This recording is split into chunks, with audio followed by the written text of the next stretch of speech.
తెలంగాణలో నిన్నటి నుంచి భూముల మార్కెట్ విలువల సవరణ అమల్లోకి వచ్చింది. అయితే ఈ వ్యవహారంపై వస్తున్న ఆరోపణలకు రాష్ట్ర రెవెన్యూ శాఖ మంత్రి పొంగిలేటి శ్రీనివాసరెడ్డి గారు గట్టి కౌంటర్ ఇచ్చారు. శాస్త్రీయంగా సవరించిన భూముల విలువలు అందుబాటులోకి వచ్చినప్పటికీ ప్రజలకు ఇబ్బంది కలగకూడదనే ఉద్దేశంతో రిజిస్ట్రేషన్ ఛార్జీలను కానీ స్టాంపు డ్యూటీని కానీ తమ ప్రభుత్వం అస్సలు పెంచలేదని స్పష్టం చేశారు. ఖజానా నింపుకోవడానికే ఇదంతా చేస్తున్నారన్న ప్రతిపక్షాల విమర్శలను కొట్టిపారేస్తూ మంత్రి పొంగిలేటి గారు వెల్లడించిన పూర్తి వివరాలు ఇప్పుడు చూద్దాం. ప్రకారం కొద్దిగా మార్కెట్ కార్డు వాల్యూని పెంచడం జరిగింది.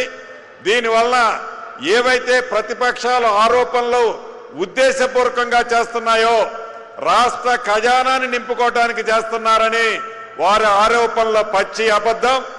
వారు అధికారంలో ఉన్ననాడు ఆనాడు 6% స్టాంప్ డ్యూటీ ఉంటే వారు పెంచింది 7.5% వారు పెంచారు.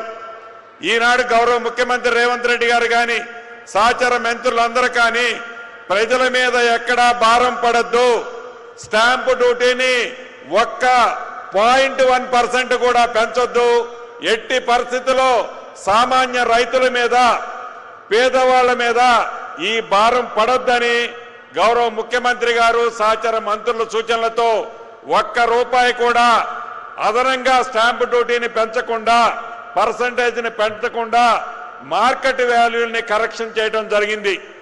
దీనివల్ల ప్రభుత్వానికి ఇన్కంతో పాటు రైతుల దగ్గర కానీ వివిధ కారణాల చేత ప్రభుత్వ సంస్థలకి ప్రభుత్వ వ్యవస్థలకి ల్యాండ్ ఎక్విజిషన్ జరిగేటప్పుడు ఆ ల్యాండ్ ఎక్విజిషన్లో పెరిగిన ఈ మార్కెట్ వాల్యూల ద్వారా నష్టపోయే రైతన్నలకు కూడా కాంపన్సేషన్ అద్భుతంగా రావటం జరుగుద్ది.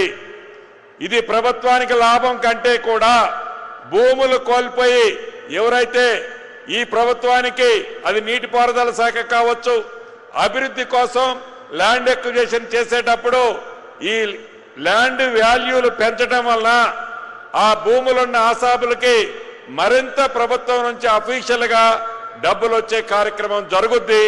ఇది రైతన్నలకి ఈ రాష్ట్రంలో ఉండే భూములున్న ఆసాములకి మంచి జరిగే కార్యక్రమే కానీ ఉద్దేశపూర్వకంగా విషము చమ్మే ఆ ప్రతిపక్షాలు చెప్పే దాంట్లో నిజం లేదని మరొక్కసారి రాష్ట్ర వ్యాప్తంగా ఉన్న ప్రజానీకానికి తెలుపుతూ